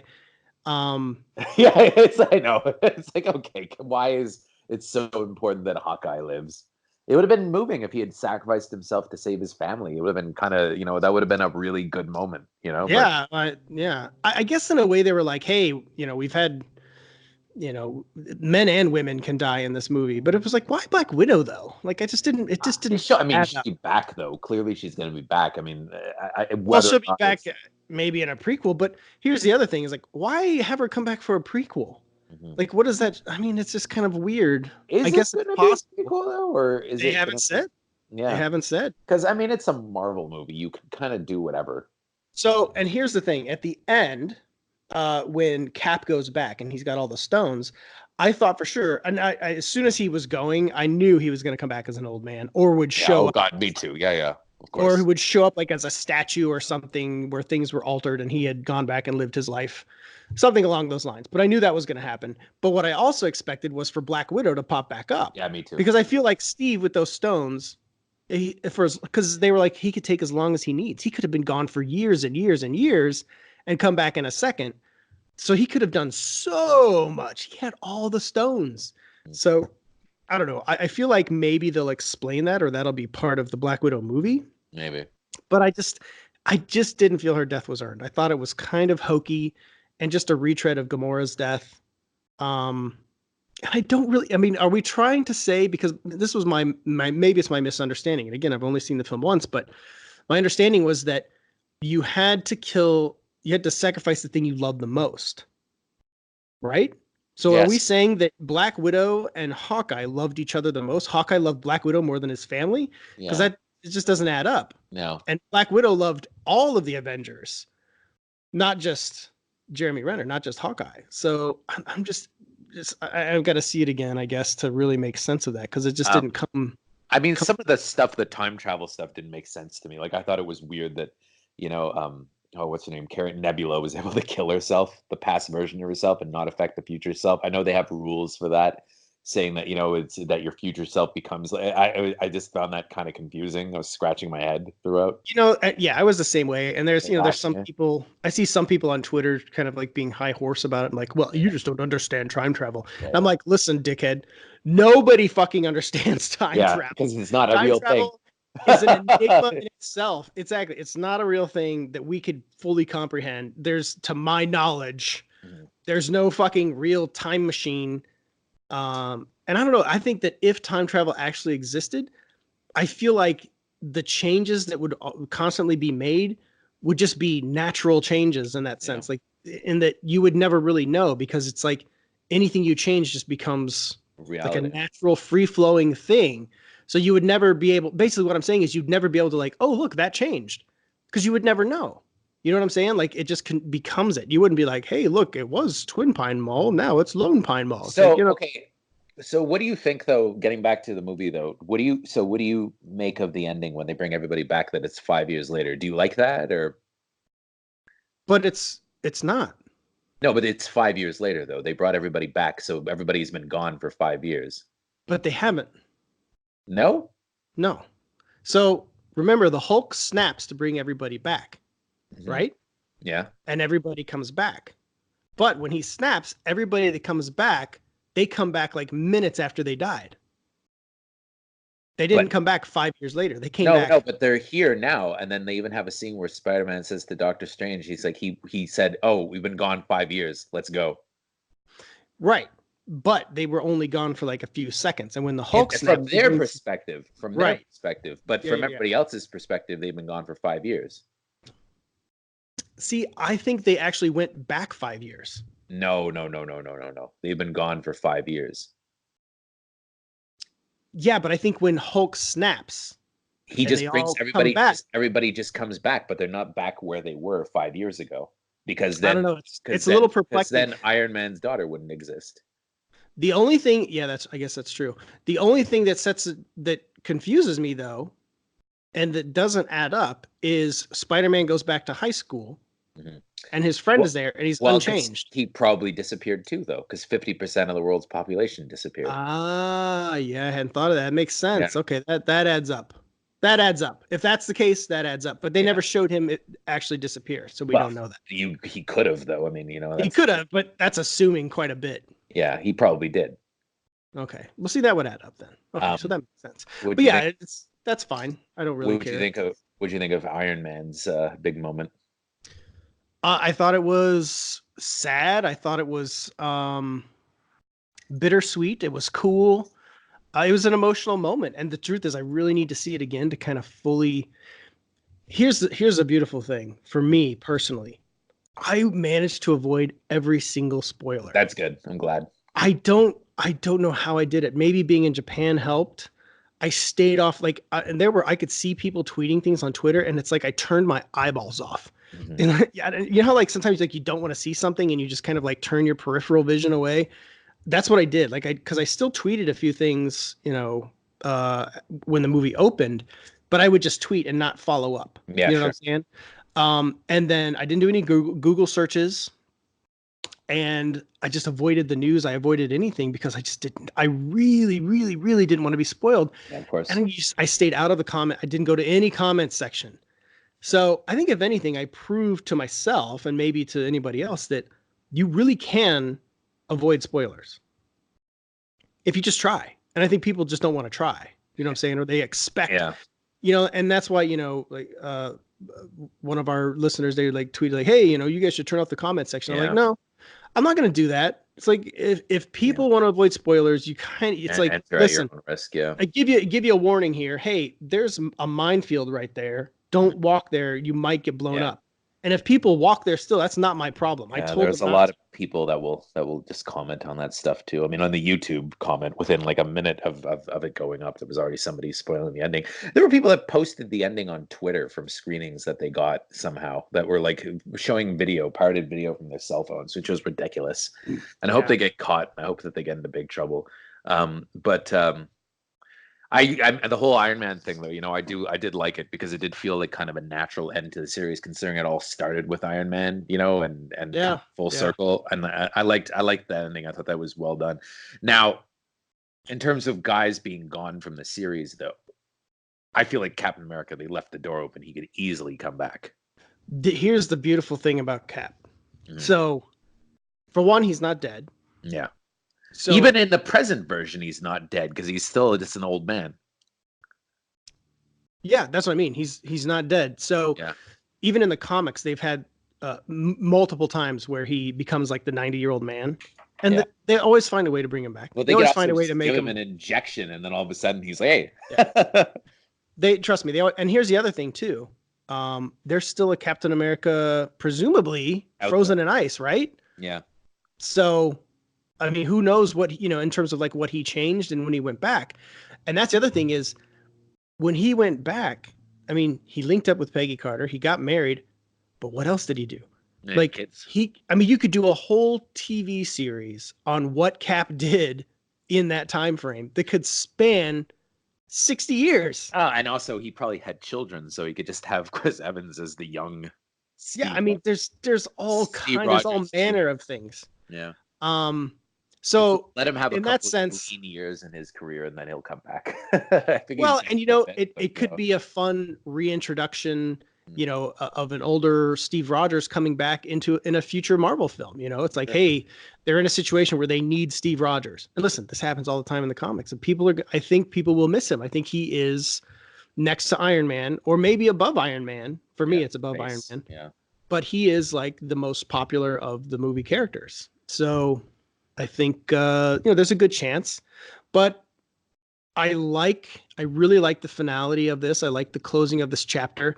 And I don't think that everybody should read it as like, well, that's it. That's the end. There's never going to be a Robert Downey Jr. Iron Man or You never Evans. But the thing is, if the movies stick to the way the comics have been, death is never forever. Yeah. I know that that's a hard thing to grasp for people, and it might piss some people off. But if that's the problem for them, then they've just never read a comic. And that's just the way it is. And it's kind of the beauty. You have to understand these are myths. This is not fact. This is fiction. And you can do whatever the fuck you want. You're talking about people that have these fucking magic stones that allow them to do all this crazy shit. And you're going to get pissed if people come back to life. You're going to have to fuck off a little bit. Everyone's gone, but take that with a grain of sand. Exactly. I mean, Vision and Scarlet Witch are getting their own TV series, which presumably, I guess, will be a prequel because Vision is still dead, or is he? So so you just never know. The other thing, you had Cap handing off the shield to fucking Falcon. Listen, it kind of makes sense in that story, but at the same time, it irks me just because I guess to one aspect, I really want to see Bucky Cap because I love Bucky Cap from the comics, but they both have wielded the shield before. And there's always a chance that Winter Soldier still could. To me though, the only Captain America is Steve Rogers. But it's fine if they want to play with that a little bit, as long as it doesn't stick. because that's just it didn't work in the comics. Like Sam Wilson as Captain America, and it didn't even stick for Winter Soldier. So not much of a role for Captain Marvel, though. I have to say, considering how much they hyped her up. which is good though. Which is good. She shouldn't. I mean, her movie just came out. They should have had Captain Marvel come in before, and they shot it before the movie, before Captain Marvel too, and I thought you could really kind of tell like it was a rough draft of that character. Yeah, and she really didn't have. She had a very minimal presence. Oh sure. And like when she went away, I was like, where did she go exactly? Yeah. You know, like where did you go again? And I'm not talking about it in the early part. I'm talking about in the later part. Yeah. Like she's out. I get it. She's like they're all out kind of doing missions and stuff, and doing Avengers things. But she's like gone for a pretty big chunk. Most of them. And then comes back. And it was fine. Like I didn't find her. I mean, listen, I've been very clear. I did not like Captain Marvel. I just don't think it's a very good Marvel movie. It's very by the numbers, and I didn't care for her performance. And I liked her a little more in this, but I still am not getting. I feel like somebody else has to really you need a director to really bring the best out of her for sure. Captain Marvel, because I'm not buying her as like the future of the Marvel universe. She just she has not established herself like a Robert Downey Jr. or Chris Evans or Chris Hemsworth. And that's what you need. If you're going to have somebody that's going to be the quote unquote leader of the next phase, they need that charisma and that charm and that personality and that presence that I just don't feel she brings. And maybe, hey, look, the movie's made a ton of fucking money. So maybe I'm in the minority, but I feel like more people than not are on the same wavelength there, that I feel she's fine, like, but not great. None of the characters, though, except for maybe Black Panther, really have that kind of thing, though, that captures people. You know, I mean, even Tom Holland as Spider-Man, I think does a Doctor Strange. I find kind of boring as well. You know, I mean, yeah, I agree. I didn't, and you know what? I found Doctor Strange. I didn't love Doctor Strange. The movie, I actually liked him better in Infinity War than I did in his own movie. So I did like the idea of Thor joining up with the Guardians of the Galaxy, though. That could be fun. Which I believe he has done in the comics. Yeah. I stopped reading Guardians a couple of years ago because honestly, it got kind of fucking boring. But it'd be interesting. I think it would be fun to have him in a James Gunn directed movie. I think that if that's the case, that would be really cool. I also like what they did with Hulk. Oh yeah, it's cool. I mean, they've done that in the comics. Again, it's like there's so many nods to the comics here, and I love like when they go back in time, it is truly a love letter to everything that's come before. Robert Redford came back out of retirement, Natalie Redford, Tilda Swinton, Natalie Portman, like it pulls everybody back and allows us to see and it just gives that through line of all the movies. I feel like it's the most, not the most, but it honors everything that's come before, and it just feels in a very natural way, which I really, really enjoyed. I thought that was super fucking cool. I was really into it, and I really like executed it well. I really like that scene where they go for selfies with the Hulk, and then he's like, "You want Ant-Man? You got Ant-Man." I just literally take the goddamn phone. He says, she literally just said no. Yeah, Paul Rudd is really great in the movie. He really adds a lot to it, and he's basically the comic relief. Where it used to be Thor, and Thor has a few funny moments, but really he was just kind of. Paul Rudd sure looks good for a 50-year-old, though. Yeah, fuck. Hope we all look as good. So I kind of gotta wrap things up a little bit, unfortunately. But Chris has to go. Let's get to the last. This. It's my taping day. I've got to Got to go to the TV station. Do you actually go to the station? I thought you did it from home. Sometimes I do it from home. Do you take your pants off at the station? I think today no. Although I've heard that a lot of anchors do it with shorts on in the summertime because you only see from the top up. I do have a few minutes, though. So the next thing you wanted to say was, what's the best MCU film in the Infinity Saga? And for me, now that we've seen them all. Now that we've seen all of them, and granted we've only seen one viewing of Endgame, but it should come pretty clear. I think it's no question for me. It's still Winter Soldier. Look at that. I knew this was a reason why we do this show together. Yeah. The Winter Soldier to me feels like the absolute best. It's the most focused and the most I feel like the Russo brothers knew the exact type of film they were making, and they really embraced the roots of the comic. And I was a huge Winter Soldier fan before he was ever in a movie. And Ed Brubaker brought and created the Winter Soldier, basically brought back Bucky Barnes in the comics. And I just loved it. I was reading those comics like voraciously. I was like, man, it would be so great if they made Winter Soldier. You'll And like they nailed it. you'll like Long Shot with Seth Rogen and Charlize Theron, because there's a scene where they're watching Winter Soldier in Russian. Oh, really? And it's pretty good. And they show like the scene where Nick Fury gets shot. Oh, yeah. Yeah, and Charlize Theron starts freaking out. It's pretty good. Yeah, and I just think Winter Soldier is just like it's such a fully realized and creatively awesome, and fucking the action choreography just it breathed new life into the I genre. liked the callback in Endgame when they're in the elevator. I mean, I got to show you Brilliant. just like That is a brilliant scene. That is just so great. My favorite action scene in Endgame is that little fight that Hawkeye has with what's that name? That guy, that actor, that famous Japanese actor. Oh, fuck. I know exactly what you're talking about. Hiroki Sanada, I think. Last Samurai. Yeah. Yeah. That was awesome. That I was like one other thing that I thought was kind of hokey about Endgame was they had the all female thing at the end. That felt really manufactured though. Like so fake. Like, why would it just be all girls fighting in that one scene? It was just really like beat you over the head, kind of like, okay, come on, stop. I think everybody found that phony though. I mean, it was very whether you're a guy or a woman critic, I think everybody kind of found that scene. It was a very disingenuous moment. Like, it was like, okay, yeah, but yet you just killed off the most interesting female character. Yeah, right? So, the one that's been in the most Marvel movies, just murdered. But so why? Yeah. Anyway, that was pretty silly. So yeah, Winter Soldier, I still think is the best, and you do too. And that's the smart way. That's the good keepings right there. I don't really care what anything beyond that is. Winter Soldier.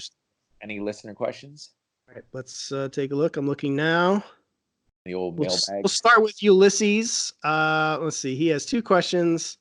Do you think Avengers Endgame has a chance to beat Avatar? I do. Oh, it will, I think. Do you think it will come close? Heath thinks it'll be coming in second place. Well, maybe. Any good shows on Netflix? Been watching Daredevil so many times that I lost count. You know, it's funny. I saw that Netflix canceled Santa Clarita Diet, which kind of surprises me, although I never watched the show. But I find it strange that they cancel things like in the middle of their runs after 3 seasons. They've been on a tear of that lately. But, you know, a show that I've been watching that I really like is The Act with Patricia Arquette, which is a crazy true story about this woman who had this daughter that she raised to believe was mentally handicapped and paralyzed, who actually wasn't mentally handicapped and paralyzed. And it's just like a true crime saga, and it's a good show. It's on Hulu, actually. We get it on another channel in Canada, but it's a really good show. Patricia Arquette is amazing on it. And Joey King. Good things about it. I really liked it. I am looking forward to catching Succession, and I watched Succession on HBO. I thought that was great with Brian Cox. Oh yeah, really liked that show. Really liked it. I don't think I'm ever gonna watch it. Oh, it's great. I liked it a lot. Let's see here. Anything else? Would love to hear about Godzilla. Yeah, I wish I could talk more about it. Yeah. I can't say shit. That's about it. So I will say I saw just real briefly a few things I watched since we don't have any other questions. I watched The Favorite on the plane. And I loved it. I loved it. I thought it was such a Yorgos movie. Oh God. And I just loved it. It was dark. It was funny. It was twisted as fuck. I liked it a lot, but I preferred Killing of a Sacred Deer and the. See, I haven't seen that one yet. Oh, Killing of a Sacred Deer is horrific, man. Yeah, I'll probably give it a shot. But like a lot of people that were, I have the Lobster. I bought that shit. It's fucking. But that's what I love. I think you'd really like Killing of a Sacred Deer. I think either you're a Yorgos fan or you're not. Oh, and I'm definitely a fan. Like, me too. I love when there's like a filmmaker that just has like a vision and a style that's all their own, even if it's a bit off-putting. Yeah, it's undeniable that it's one of his movies. Yeah. I really, really enjoyed it. I also watched Arctic with Mads Mikkelsen. Oh, I wanted to see that. I like him a lot. I heard his performance was great in it. His performance is good. Here's the thing though. Like, very slow. I feel like it's slow. And I feel like I've seen this type of survival movie like 1,000 times over. It's very well done, and Mads is great, but I feel like I've seen it before.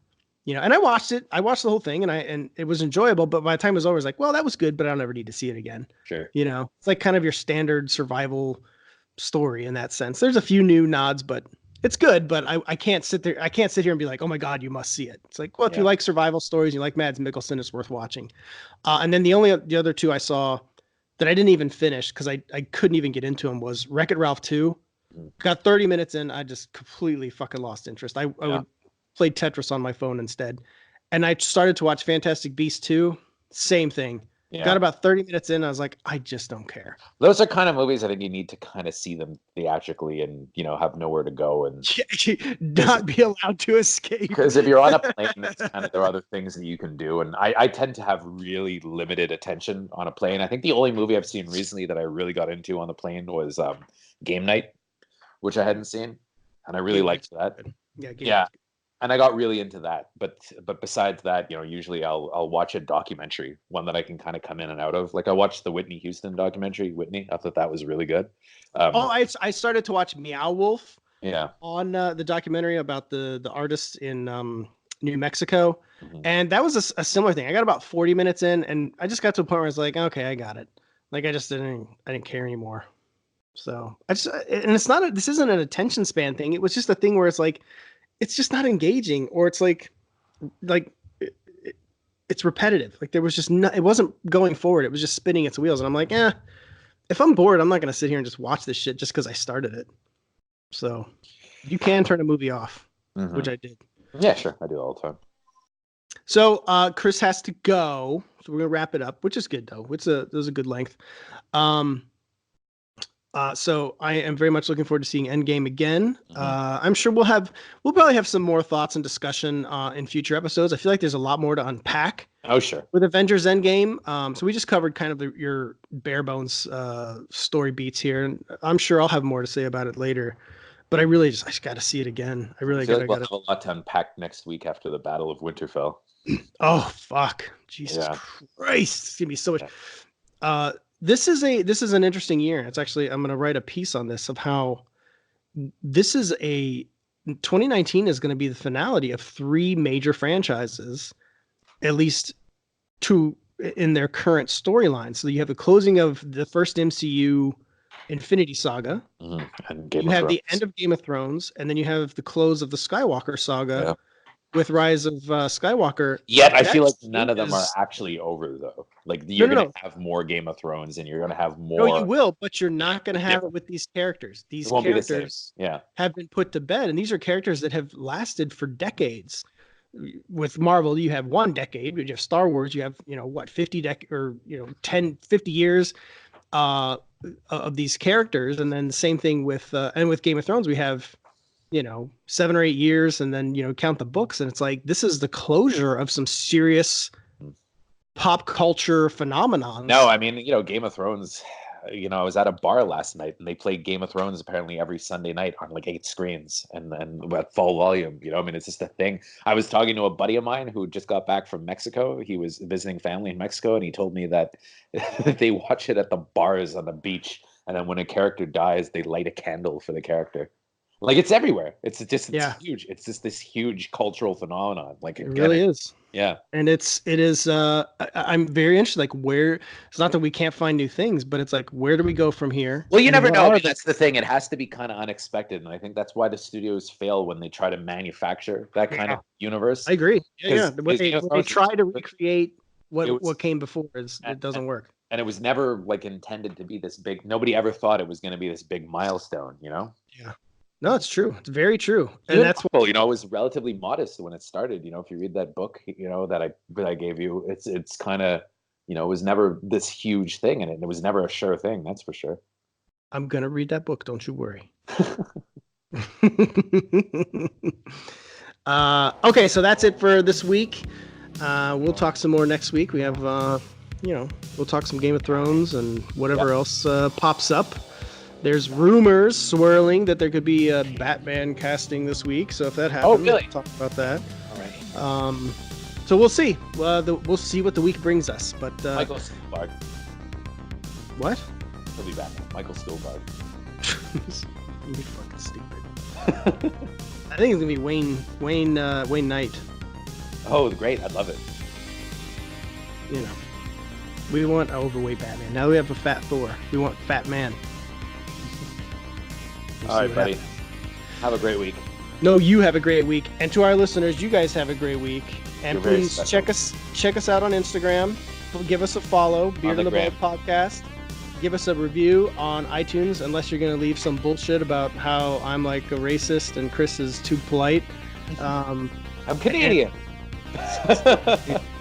And check us out on YouTube. I have not put up this week's on YouTube, and I may not, so don't get mad. Yeah, I ran out of time. Week. I mean, now we have this too, so it's kind of the moment past. Yeah. And I did get it up, so you can listen to it on audio on iTunes and Talk Radio. And I will have this current episode will go up on YouTube, so don't worry. It'll go up on Friday. On the tube. If you're listening to it now, it's Friday. Yeah. So, anyways, thank you for joining us. We really appreciate it, and we will see you guys next week.